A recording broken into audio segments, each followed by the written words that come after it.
అనంత కరుణామయుడు అపార కృపాశీలుడైన అల్లాహ్ పేరుతో ప్రారంభిస్తున్న సూర్య అల్వాఖ్య 41వ ఆయత్ నుంచి 74వ ఆయత్ వరకు 2వ రుకు.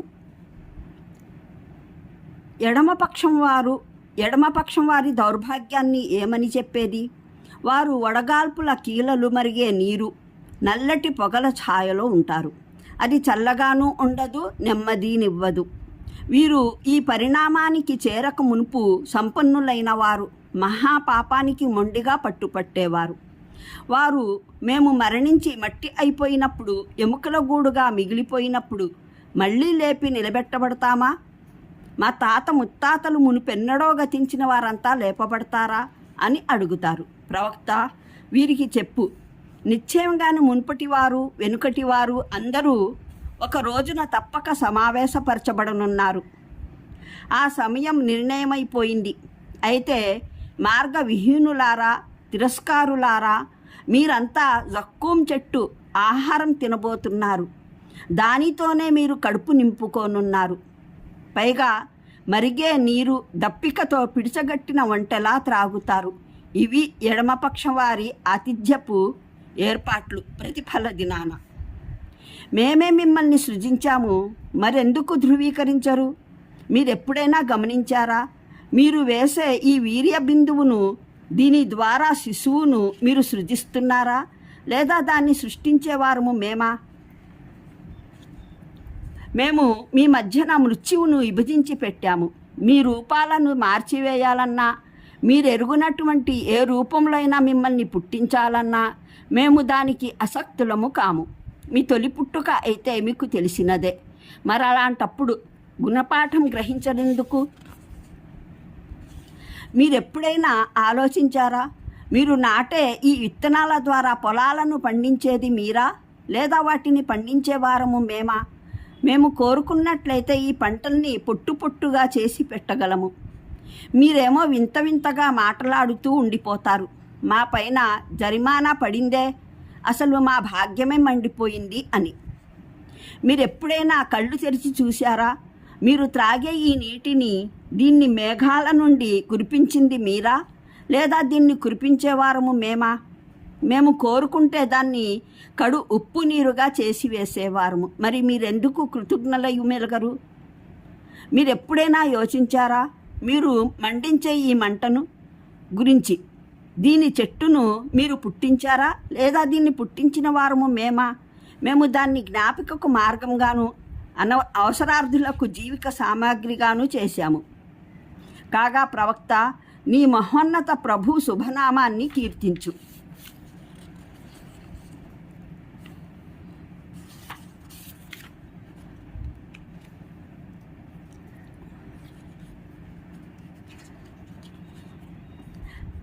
పంతొమ్మిదవ వివరణ అంటే సమస్త స్వర్గవాసులైన స్త్రీలు ఒకే వయసు కలిగి ఉంటారు, సదా అదే వయసు వారై ఉంటారు. ఈ రెండు విషయాలు ఒకేసారి సరైనవి కావడము సంభవమే. అంటే ఈ మహిళలు స్వయంగానూ సమవయస్కులై వాళ్ళ భర్తలు సైతం వారి సమవయస్కులుగా చేయబడటం అన్నమాట. ఒక హదీసులో ఇలా ఉంది: స్వర్గవాసులు స్వర్గంలో ప్రవేశించినప్పుడు వారి శరీరాలపైన రోమాలు ఉండవు, శరీరాలు శుభ్రంగా ఉంటాయి, నూనూగు మీసాలు ఉంటాయి, గడ్డం ఇంకా మొలిచి ఉండదు, తెల్లగా నిగనిగలాడుతూ ఉంటారు. దృఢమైన శరీరాలు, కళ్ళు శ్యామలమై ఉంటాయి. అందరిది 33 ఏండ్ల ప్రాయమై ఉంటుంది. ముస్నద్ అహ్మద్, అబీ హురైరా ఉల్లేఖనాలు. దాదాపు ఇదే విషయాన్ని తిర్మిజీలో హజరత్ ముఆజ్ బిన్ జబల్, హజరత్ అబూ సయీద్ ఖుద్రీ కూడా ఉల్లేఖించారు. అంటే సుసంపన్నత వారిపైన వ్యతిరేక ప్రభావం చూపింది. దైవానికి కృతజ్ఞులవడానికి బదులు వారు ఉపకార తిరస్కారులు అయ్యారు, కృతజ్ఞులు అయిపోయారు. తమ మనోభిరుచులలో మునిగిపోయి దైవాన్నే మర్చిపోయారు. మహాపాతకానికి ఒడిగట్టారు. మహాపాపం అన్న పదం సమగ్రమైంది. దీని భావం తిరస్కారం, బహుదైవారాధన, దైవధిక్కారం ఇత్యాదివే కాక నైతిక ఆచరణాత్మకమైన ప్రతి పాపం ఇందులో చేరి ఉంది అన్నమాట. జక్కుం అన్న దాని వివరణకు చూడండి ఖురాన్ అవగాహన సంపుటి 7, 37 అస్సాఫాత్ పాద సూచిక 34. ఇక్కడి నుంచి 74వ ఆయత్ వరకు ముందుంచిన వాదన ఆధారాలలో ఒకే చోట పరలోకం, దేవుని ఏకత్వం రెంటికి ఆధారాలు ఉన్నాయి.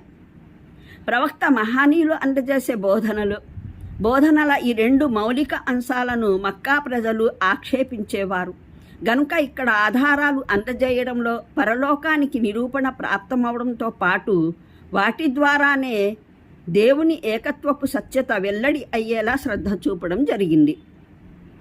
అంటే మేమే మీ ప్రభువులము, ఆరాధ్యులము అని, మేము మిమ్మల్ని మళ్ళీ పుట్టించనుగలము అన్నదాని ధృవీకరణ.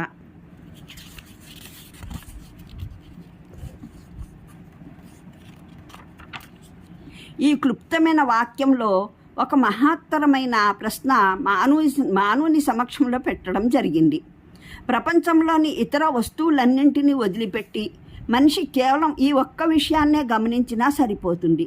స్వయంగా తాను ఎలా పుట్టాడో ఆలోచిస్తే ఖురాన్ బోధించే తౌహీద్, దేవుని ఏకత్వంలోనూ సంశయం మిగులదు, పరలోక బోధనలోనూ సందేహం కలగదు. మానవుడు పుట్టేది ఇలాగేగా. పురుషుడు తన ఇంద్రియ బిందువు స్త్రీ గర్భాశయం వరకు చేర్చివేస్తాడు. అయితే ఆ ఇంద్రియ బిందువులో పిల్లవాణిని పుట్టించే, తప్పనిసరిగా మానవుల శిశువునే పుట్టించే సామర్థ్యం దానంతటా అదే పుట్టిందా, లేదా మానవుడు పుట్టించాడా, లేదా దైవం కాక మరే ఇతరులెవరైనా పుట్టించారా? ఇది పురుషుని అధికారంలో ఉందా, లేదా స్త్రీ అధికారంలోనైనా ఉందా, లేదా ప్రపంచంలో మరే శక్తి అధికారంలోనైనా ఉందా ఆ బిందువు ద్వారా గర్భం ధరించగలగజేయడానికి? ఆ తరువాత గర్భం దాల్చినప్పటి నుంచి ప్రసవం వరకు తల్లి గర్భంలో పిల్లవాణిని ఒక్కొక్క దశలో సృష్టి ప్రక్రియ, పోషణ, ప్రతి శిశువుకు వేరువేరు రూపకల్పన, ప్రతి శిశువులో విభిన్న మానసిక, శారీరక శక్తుల్ని ఓ ప్రత్యేక నిష్పత్తిలో పొందుపరచడం, తద్వారా ఆ శిశువు ఓ ప్రత్యేక వ్యక్తిత్వం గల మానవునిలా రూపొందడానికి వీలు కల్పించడం. ఇదంతా ఒక దైవం తప్ప మరెవరైనా చేయగలరా? ఇందులో మరెవరి జోక్యం ఏమాత్రమైనా ఉందా? ఈ కార్యం తల్లిదండ్రులు స్వయంగా చేస్తున్నారా? ఏ డాక్టర్ అయినా చేస్తాడా? స్వయంగా తాము ఇదే ప్రక్రియ ద్వారా పుట్టిన ప్రవక్తలు, దైవ భక్తులు చేస్తున్నారా? లేదా స్వయంగా తాము ఒక నియమావళికి ఉడిగం చేస్తున్న ఈ సూర్యుడు, చంద్రుడు, నక్షత్రాలు చేస్తున్నాయా?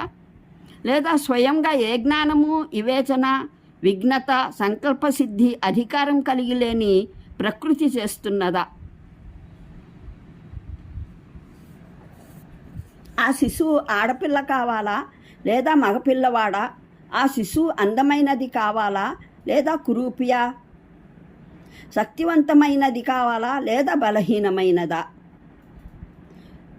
గుడ్డి, చెవిటి, కుంటి, తొంటిది కావాలా లేదా అంగసౌష్ఠవం కలది కావాలా? అనంత కరుణామయుడు, అపార కృపాశీలుడైన అల్లాహ్ పేరుతో ప్రారంభిస్తున్న సూర్య అల్-వాఖియా 41వ ఆయత్ నుంచి 74వ ఆయత్ వరకు 2వ రుకు. ఎడమపక్షం వారి దౌర్భాగ్యాన్ని ఏమని చెప్పేది? వారు వడగాల్పుల కీలలు మరిగే నీరు, నల్లటి పొగల ఛాయలో ఉంటారు. అది చల్లగానూ ఉండదు, నెమ్మదినివ్వదు. వీరు ఈ పరిణామానికి చేరక మునుపు సంపన్నులైన వారు మహాపాపానికి మొండిగా పట్టుపట్టేవారు. వారు మేము మరణించి మట్టి అయిపోయినప్పుడు, ఎముకల గూడుగా మిగిలిపోయినప్పుడు మళ్ళీ లేపి నిలబెట్టబడతామా? మా తాత ముత్తాతలు మునుపెన్నడో గతించిన వారంతా లేపబడతారా అని అడుగుతారు. ప్రవక్త, వీరికి చెప్పు, నిశ్చయంగానే మునుపటివారు, వెనుకటివారు అందరూ ఒక రోజున తప్పక సమావేశపరచబడనున్నారు. ఆ సమయం నిర్ణయమైపోయింది. అయితే మార్గవిహీనులారా, తిరస్కారులారా, మీరంతా జక్కూం చెట్టు ఆహారం తినబోతున్నారు. దానితోనే మీరు కడుపు నింపుకోనున్నారు. పైగా మరిగే నీరు దప్పికతో పిడిచగట్టిన వంటలా త్రాగుతారు. ఇవి ఎడమపక్షం వారి ఆతిథ్యపు ఏర్పాట్లు ప్రతిఫల దినాన. మేమే మిమ్మల్ని సృజించాము, మరెందుకు ధృవీకరించరు? మీరెప్పుడైనా గమనించారా? మీరు వేసే ఈ వీర్య బిందువును దీని ద్వారా శిశువును మీరు సృజిస్తున్నారా లేదా దాన్ని సృష్టించేవారము మేమా?